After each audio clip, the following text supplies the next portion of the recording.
Dear students and parents, मैं हूँ राकेश और स्वागत करता हूँ आप सबका अपने यूट्यूब चैनल नीट जी पटना पर। तो अभी जो ये खबर निकल कर आ रही है कि बीसीईसीबी बोर्ड ने इन्होंने जो चॉइस फिलिंग के लिए दोबारा से नई डेट्स निकाल दी है। तो क्या है वो डेट्स, सबसे पहले उसको देखते हैं। Details of revise schedule for online application and choice filling for UGMAT 2025। तो हम देखते हैं सबसे पहले कि ये जो लिस्ट है वो क्या है।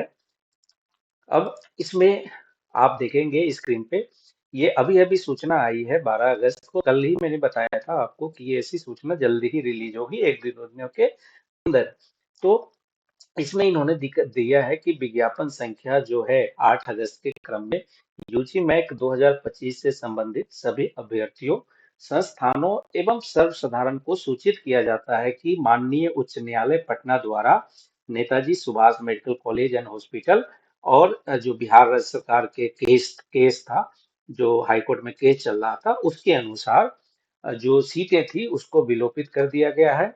अतः जो निजी संस्थान है, नामांकन में पूर्व वर्ष की तरह जैसे कि पहले एडमिशन हो रहा था प्राइवेट एमबीबीएस कॉलेज की, जो 100% सीटें अनरिजर्व थी, वही सीटें मान्य होगी और 100% सीटों पर उनकी जो प्रीवियस फी थी, एमबीबीएस कोर्सेज के लिए जो प्रीवियस फी निर्धारित की गई थी, उसी प्रीवियस फी के ऊपर उनका जो एडमिशन है वो सारी चीजें होंगी। तो ये जो निकल कर आई है, तो इसके बारे में हम एक आपको दिखा देते हैं, ये देखिए। तो उसके अनुसार जो सीट मैट्रिक्स था उसको कल ही मैंने आपको बताया था कि सीट मैट्रिक्स को बदल दिया गया था और 100% सीटें जो थी वो कल रात में ही आ गई थी वेबसाइट पे, और वो हमने आपको दिखा भी दिया था कि किस तरीके से वो सीटें आई हुई थी। उसके बारे में मैंने आपको बताया था, ये सीटों के बारे में मैंने आपको बता दिया था कल ही। अब जो पहले जो महत्वपूर्ण बात है कि जो 30 जुलाई से लेकर 6 अगस्त तक जो सीटें भरी गई थी, जो सीटें के लिए चॉइस फिलिंग की गई थी, उसको नल एंड वाइड कर दिया गया है। उसको क्या कर दिया गया है? Null and void. इसका मतलब क्या होता है कि आपको फिर से चॉइस फिल करना होगा, उसकी मान्यता खत्म हो गई।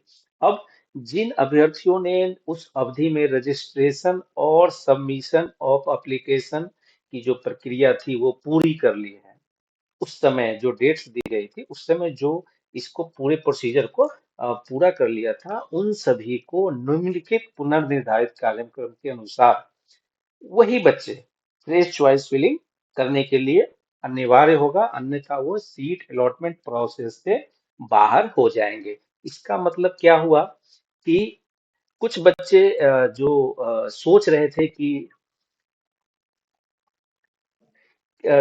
जो हमने चॉइस फिलिंग कर रखा है तो अब करने की जरूरत नहीं है, तो नहीं, अब वो नल एंड वॉइड हो चुका है, आपको फ्रेश चॉइस फिलिंग करनी है।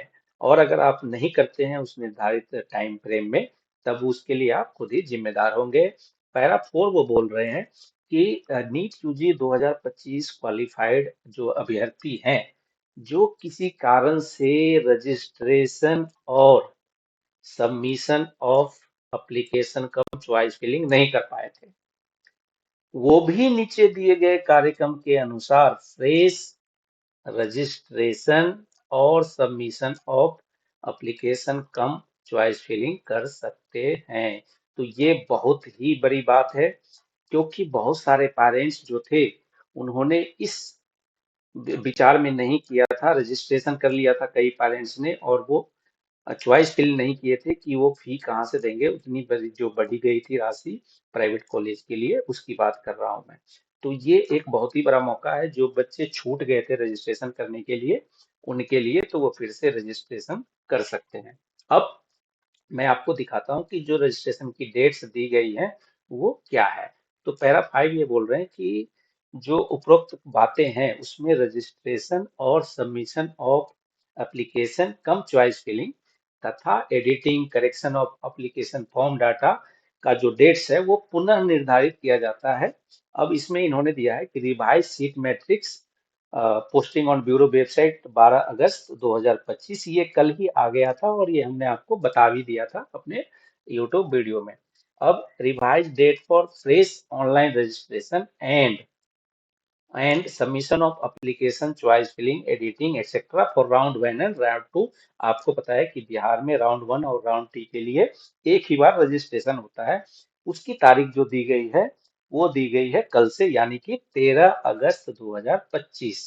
तो ये डेट बहुत ही महत्वपूर्ण है, 13 अगस्त 2025। 13 अगस्त 2025 से। और जो लास्ट डेट है, ठीक है, लास्ट डेट पे जो ऑनलाइन रजिस्ट्रेशन और सबमिशन ऑफ एप्लीकेशन है वो दी गई है 18 अगस्त।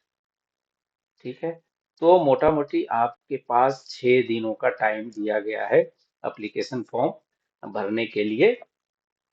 और जो last date of choice filling और लॉकिंग है वो रात के 12 बजे तक दी गई है, 18 अगस्त को ही। तो ये डेट्स आप नोट करके रख लीजिए। तो आपको पे भी कर देना है 18 अगस्त को 10 बजे रात से पहले। अब जो हम लोग बता रहे थे कि सबसे पहले वो लोग पब्लिकेशन ऑफ रैंक कार्ड करेंगे, तो ये रैंक कार्ड जो है ये पब्लिश होगी 20 अगस्त 2025 को। 20 अगस्त 2025 इसकी डेट दी गई है पब्लिकेशन ऑफ रैंक कार्ड के लिए। और राउंड 1 की जो प्रोविजनल सीट अलॉटमेंट रिजल्ट है, जिसका बहुत सारे बच्चे और पेरेंट्स इंतजार कर रहे हैं, वो आएगी 24 अगस्त को। इसका मतलब ये हुआ कि 24 अगस्त तक आपको इंतजार करना पड़ेगा कि आपका नाम जो आपके नाम से एमबीबीएस सीट अलॉट होने जा रही है या नहीं।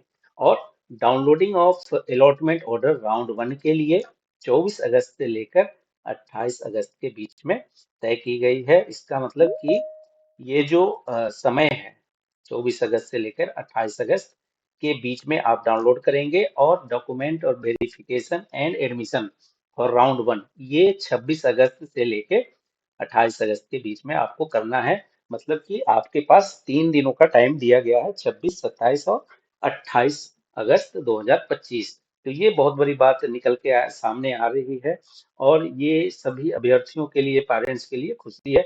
और ये सीरियल 6 में ये लोग लिखते हैं कि registration and submission of application cum choice filling और एडिटिंग जो भी है डाटा, उसमें जो भी आपको बातें हैं, जो प्रीवियस जो प्रोस्पेक्टस निकला था उसके अनुसार आप देख लेना है। और जिनका राउंड 1 जो काउंसलिंग है उसके अनुसार वो सीट अगर उनको मिल जाता है और वो किसी कारण से राउंड 1 काउंसलिंग का प्रोविजनल सीट अलॉटमेंट ऑर्डर पर छपे हुए जो रिपोर्टिंग सेंटर पर उपस्थित होकर डॉक्यूमेंट वेरिफिकेशन की प्रक्रिया पूरी नहीं करते हैं, वैसे सभी अभ्यर्थियों को फ्री एग्जिट मान लिया जाएगा। तो बहुत सारे अभ्यर्थी इस बात से परेशान थे कि बिहार में राउंड 1 में फ्री एग्जिट नहीं है। तो ये फ्री एग्जिट हो गया है, तो आप फ्री एग्जिट ले सकते हैं बिहार में। फर्स्ट राउंड में आपको लेना है सीट, आप लीजिए, नहीं तो आप सेकेंड राउंड में सीधे जाइए। और राउंड 2 चॉइस फिलिंग हेतु उनके पूर्व के भरे गए सभी चॉइसेस नल एंड वाइड हो जाएंगे। मतलब अगर आप नहीं लेते हैं तो राउंड 1 राउंड 2 में आपको फ्रेश चॉइस फिलिंग करनी पड़ेगी। और अगर वे राउंड 2 काउंसलिंग में भाग लेना चाहेंगे तो उन्होंने पुनः चॉइस फिलिंग करना होगा, ये हमने आपको बता दिया। और इसके अनुसार जो डेट्स हैं ये समय पे प्रकाशित कर दी जाएगी। अब जो पात्रता है इसके लिए, ये सारी पात्रता ऑलरेडी जो प्रोस्पेक्टस थी, बिहार बिहार यूजीमैक की जो प्रोस्पेक्टस थी उसमें उसको देखकर आपको लेनी है। और जो भी अभ्यर्थी इस काउंसलिंग में पार्टिसिपेट करना चाहते हैं उनकी जो सिक्योरिटी डिपॉजिट है उनको समय पे उनको सिक्योरिटी डिपॉजिट कर लेना चाहिए, ताकि कोई भी जो लास्ट मिनट का रश होता है उसमें वो लोग ना फंसे। और एक बात और है कि जो पात्रता प्राप्त सभी अभ्यर्थियों का सिक्योरिटी जो डिपॉजिट राशि है, काउंसलिंग की पूर्ण प्रक्रिया समाप्त हो जाने के पश्चात वापस कर दी जाएगी। तो ये जो बात निकल कर आ रही है, ये पैसे बहुत सारे बच्चे जो थे वो इस उम्मीद में कि चलो 50% गवर्नमेंट वाली सीट है वो मिल जाएगी, उस उम्मीद में उन लोगों ने वो 2 लाख रुपए की सिक्योरिटी डिपॉजिट जमा कर दी थी, लेकिन चूंकि अब वो नियम समाप्त हो गया, तो उनकी जो डिपॉजिट राशि थी, जो सिक्योरिटी डिपॉजिट राशि, वो वापस कब होगी? वो वापस होगी काउंसलिंग की पूरी प्रक्रिया जब समाप्त हो जाएगी। तो काउंसलिंग की पूरी प्रक्रिया समाप्त होते होते नवंबर आ जाता है। तो आपका जो पैसा है, आप मान के चलिए कि आपका पैसा दिसंबर, जनवरी, फरवरी, मार्च, हमने पहले भी बताया था कि फरवरी से अप्रैल के बीच में वो आती है। तो उस समय तक आपको आपके जो पैसे हैं वो वापस आ जाएंगे। तो ये थी जो फ्रेश न्यूज जो बिहार बोर्ड की वेबसाइट पे पब्लिश हुई है, उसके बारे में मैंने आपको बता दिया। आशा करता हूं कि आप इस अवसर का लाभ उठाएंगे। और अगर आप अब तक इस वीडियो को देख रहे हैं, इसका मतलब ये हुआ कि आपको हमारी वीडियो पसंद आई। तो एक लाइक करते हुए जाइए, और चैनल पे नए हैं तो इस चैनल को सब्सक्राइब करें, ताकि आपको समय समय पर जैसे ही कोई अपडेट आती है, तब हम आपको वो सारी अपडेट दे सकें। और मिलते हैं नेक्स्ट वीडियो में। तब तक स्टे सेफ, स्टे हेल्दी, और हमेशा की